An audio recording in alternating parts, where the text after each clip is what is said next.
Je te dis que si tu crois, tu verras la gloire de Dieu. Je te dis que si tu crois, tu verras la gloire de Dieu. Tu verras la gloire de Dieu.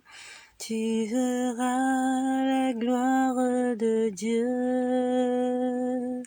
Je te dis que si tu crois, tu verras la gloire de Dieu. Je te dis que si tu crois, tu verras la gloire de Dieu. Tu verras la gloire de Dieu. Tu verras la gloire de Dieu. Je te dis que si tu crois, tu verras la gloire de Dieu. Que la gloire et que l'honneur soient rendus à Jésus-Christ, notre Seigneur, notre protecteur, qui nous a encore réveillés ce matin, 7 juin 2021. Il y a beaucoup de gens qui sont nés aujourd'hui, beaucoup de gens qui sont en train de fêter leur anniversaire. Je connais 2 personnes qui sont nées le 7 juin. Et je prie que le Seigneur soit votre guide, soit votre protection. Qu'en ce jour, que le Seigneur Jésus-Christ puisse ajouter encore et encore au-dessus de toutes les choses qu'il vous a déjà données, qu'il puisse vous combler de son esprit et surtout qu'il puisse sauver vos âmes, car tel est le vœu de notre Maître et de notre guide, le Saint-Esprit. Par ce partage, j'aimerais continuer à vous dire ce que le Seigneur m'avait montré le 3 juin.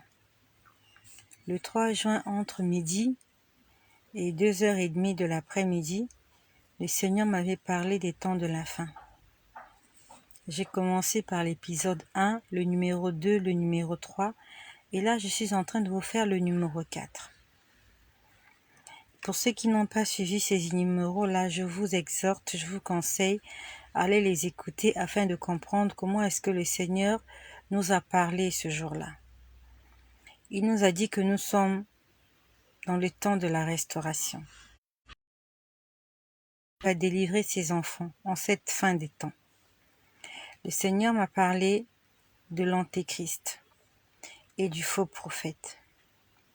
Le Saint-Esprit m'a parlé, je l'ai vu, sous forme d'un grand pasteur, le pasteur de l'Église. Et il était en train de me dire qu'il était juste là encore pour une journée. Il m'avait fait un dessin, je vous avais montré. Il m'avait fait un dessin ce jour-là, je vous l'avais montré, c'était exactement ce dessin-ci. Ce dessin-ci, pour ceux qui se rappellent, quand le Saint-Esprit m'avait dit ce jour-là que je suis là encore pour une journée, il m'avait dit je suis là encore pour un jour. Il m'avait fait ce dessin-là. Pour ceux qui se rappellent, là où il était en train de m'expliquer de là où nous venons, depuis que le Seigneur Jésus est venu sur terre, et à partir du moment où il a commencé à agir sur la terre, donc depuis la Pentecôte jusqu'à aujourd'hui, se sont écoulées une petite période seulement. Ça fait 2000 ans que ces choses se sont passées, mais dans le chemin du Seigneur, ça correspond à une petite période seulement. Puis après, je vous ai dit hier comment j'ai vu des squelettes en train d'étrangler, et comment le Seigneur m'avait dit que nous avons le pouvoir de changer les choses, nous avons le pouvoir de vaincre la mort, nous avons le pouvoir d'écraser la mort. Et aujourd'hui, je viens continuer par le numéro 5. Puis, j'étais toujours en train de prier quand le Seigneur me montrait toutes ces choses-là. Je pouvais voir certaines choses comme sur un écran, et à certaines scènes où je pouvais, il y a certaines images que je pouvais voir et que le Seigneur pouvait me permettre d'entrer dans la scène. Ce sont des choses vraiment spirituelles que je suis en train de vous dire. Donc j'ai vu un grand mur. Un mur au moins de 2 mètres. Et au haut du mur, je pouvais voir qu'il y avait des gens. Il y avait des gens, il y avait un mur. Et moi, j'étais juste en bas. J'étais en bas du mur. Je pouvais voir le mur, donc quand je levais les yeux,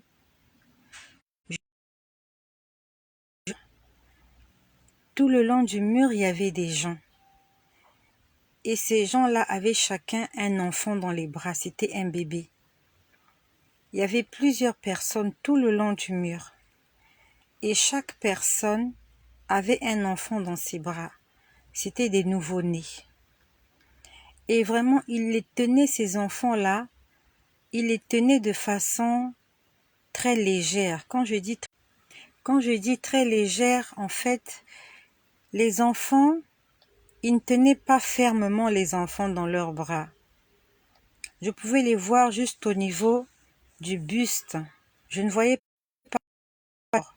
Je les voyais juste penchés au-dessus du mur, en train de regarder en bas et en train de tenir des enfants. Et ils étaient en train de dire: qui a besoin d'enfants? Qui a besoin d'enfants? Et moi, j'étais en train de voir la scène et j'avais l'impression que j'étais en train de longer le mur, mais j'étais en bas du mur. Et ils étaient sur le mur. Ils disaient: qui a besoin d'enfants? Qui a besoin d'enfants? C'était vraiment comme un marché d'enfants. Quand je dis marché, dans quel sens? Ils étaient en train de proposer: qui a besoin d'enfants? Qui a besoin d'enfants? Mais ils donnaient ces enfants gratuitement. Dans quel sens? Quand vous avez besoin d'un enfant, vous n'avez qu'à tendre les bras et y laisser tomber un enfant. Et pendant que j'étais en train de longer ce couloir-là, j'étais en train de longer le mur, il avait les yeux levés, je pouvais voir ces êtres-là en haut, sur le mur, en train de chercher des gens pour prendre des enfants. Et comme moi, personnellement, je n'ai plus besoin d'avoir des enfants, je n'étais pas intéressée. Puis vraiment, pendant que je longeais le mur, il y a un de ceux qui étaient sur le mur qui a laissé tomber une petite fille. Cette petite fille, elle était habillée d'une robe rouge-blanc.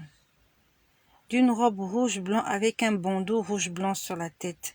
Donc le bandeau qu'elle avait porté était assorti avec sa robe. Il a vraiment laissé tomber l'enfant. Je ne lui ai pas demandé de laisser tomber l'enfant, mais pendant que je passais, il a laissé tomber l'enfant et j'ai attrapé l'enfant.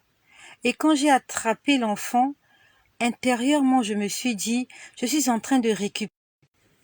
Et lorsqu'il a laissé tomber l'enfant, j'ai saisi l'enfant. Et quand j'ai saisi l'enfant, je l'avais dans mes bras. C'était une petite fille. Elle était là dans mes bras. Elle n'était pas en train de pleurer. Et quand j'ai saisi cet enfant, j'ai dit: je prends cet enfant pour une femme qui est en train de chercher la maternité. Puis le Seigneur m'a expliqué que ces gens que j'ai vus sur le mur, en fait, c'étaient des anges. Il y a beaucoup d'anges qui sont au-dessus de nos têtes. Ils sont venus avec des bébés. Et quand je dis ces choses, je vous parle sous le contrôle du Seigneur. Il y a des anges qui sont juste au-dessus de nos têtes. Je les ai vus, ils étaient sur un mur. Ils pouvaient nous regarder comme ça en bas. Et chaque ange avait un bébé dans ses bras et ils étaient en train de dire: qui a besoin d'enfants? Qui a besoin d'enfants? Sauf que tout le long du mur, il n'y avait personne. J'étais seule. J'étais seule en train de longer ce mur-là. Et pendant que je longeais ce mur en regardant ces anges-là, au départ, je ne savais pas que c'était des anges. C'est après que le Seigneur m'a dit que ces gens-là que j'ai vus sur le mur, c'était des anges. C'était des anges qui étaient là avec l'exaucement des prières. Le Seigneur m'a dit qu'en cette fin des temps, il va donner des enfants à beaucoup de femmes qui en cherchent. Il va donner des enfants à des femmes et des hommes qui lui sont fidèles.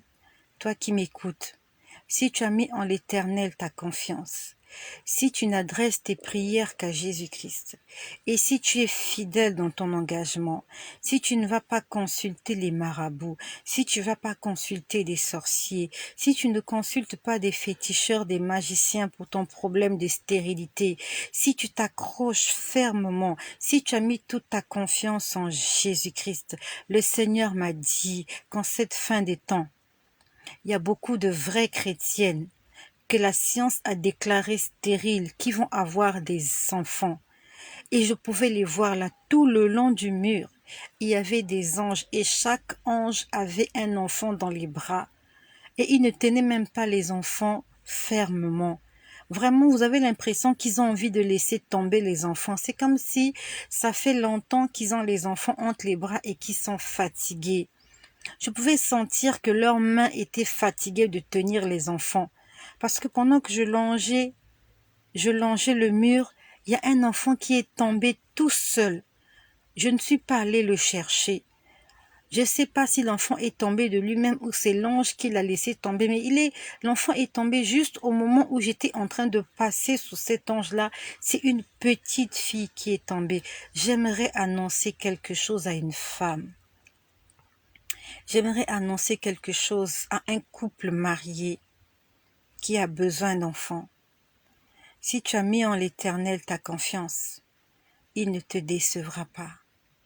Et si cela est ton partage, si cela est ta portion, prends cet enfant que je te tends.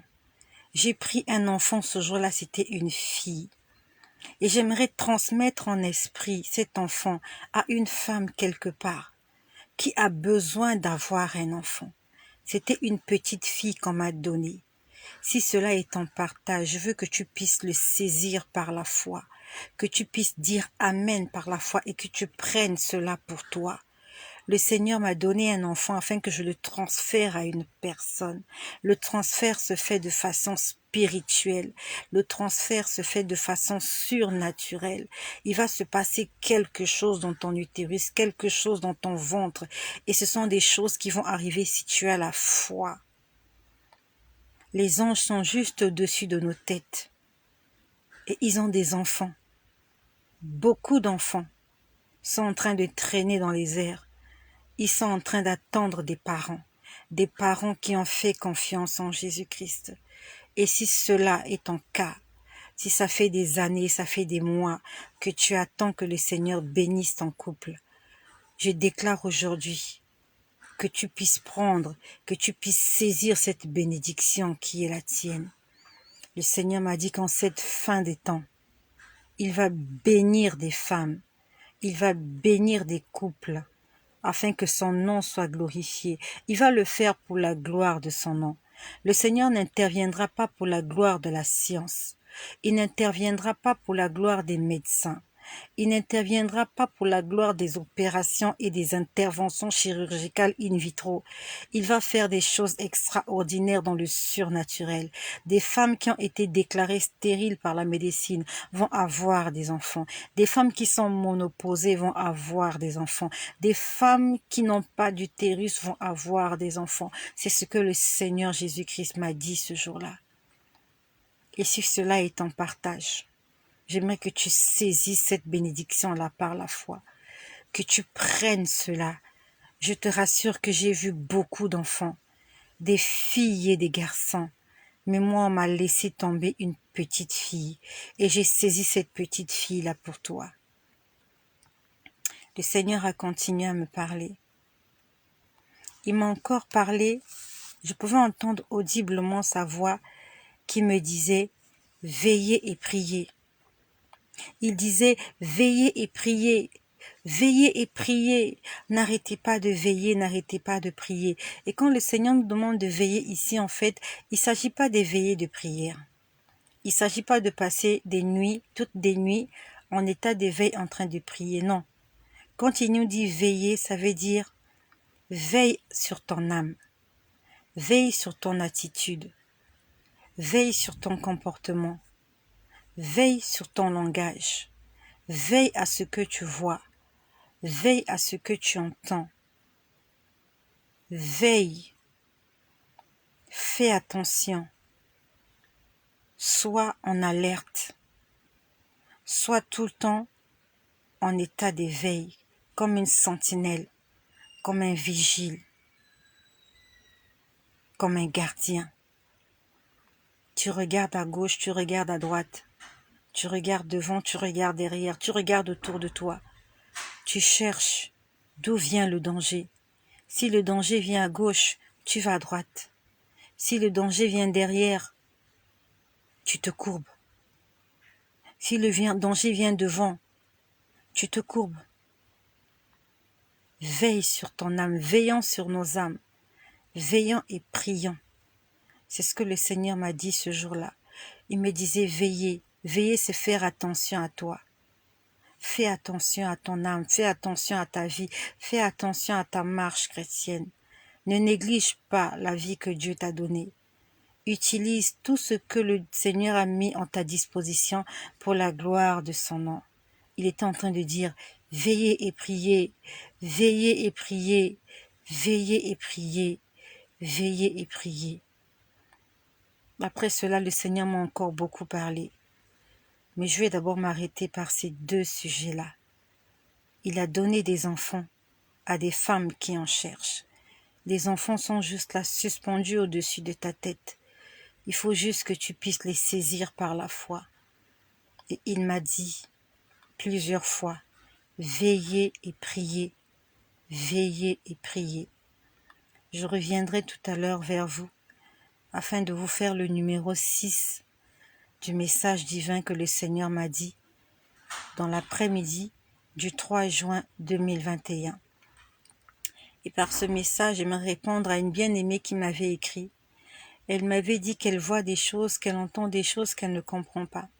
J'aimerais te dire que ma bien-aimée, pendant que j'ai prié pour toi, j'ai vu qu'il s'est passé des cérémonies dans ta vie. On t'a fait des cérémonies. Parce que j'étais en train de voir qu'on avait mis une natte. Et sur cette natte, on avait mis quelqu'un sur cette natte. Et je voyais qu'on était en train de faire des imprécations, des prières sur cette personne-là. Et il y a quelqu'un qui a pris une poudre et qui a commencé à asperger la poudre sur cette personne. Je ne sais pas si je sais pas si c'est à toi qu'on a fait ces rituels-là, mais il y a des choses qu'on a fait sur toi, des prières que les gens ont fait. Et tu étais assise sur une natte. J'aimerais te dire qu'il faut que tu passes par la délivrance. Avant que tu puisses passer par la délivrance, il faut d'abord que tu donnes ta vie à Jésus. Il faut d'abord que tu te confesses pour toutes les choses que tu as faites qui ont attristé le Saint-Esprit. Que tu demandes au Seigneur Jésus-Christ de prendre le contrôle de ta vie. Que tu passes par les eaux de baptême et que tu passes à la délivrance. Parce que les esprits qui te parlent, en fait, il y a un mélange. Le Seigneur veut te parler, mais le diable est en train de venir brouiller cela. La Bible nous dit qu'il se transforme en ange de lumière. Donc, les choses que tu vois qui t'effraient, en fait, c'est toutes ces cérémonies-là. Le Seigneur veut se servir de toi comme instrument, mais il faut que tu puisses passer par la délivrance. Il faut que tes pieds et tes mains soient déliés. Il faut que le voile qu'on a mis sur ton visage soit enlevé, afin que tu puisses voir clairement la gloire de Dieu. Soyez bénis chez vous. Et si ce partage t'a fait du bien, ne le garde pas pour toi-même. Envoie-le à quelqu'un qui a besoin d'être béni. Envoie-le à une femme stérile. Envoie-le à un couple qui est à la recherche d'un enfant. Envoie-le à un chrétien qui a besoin d'être fortifié. Soyez bénis chez vous et que le nom de Jésus-Christ soit glorifié.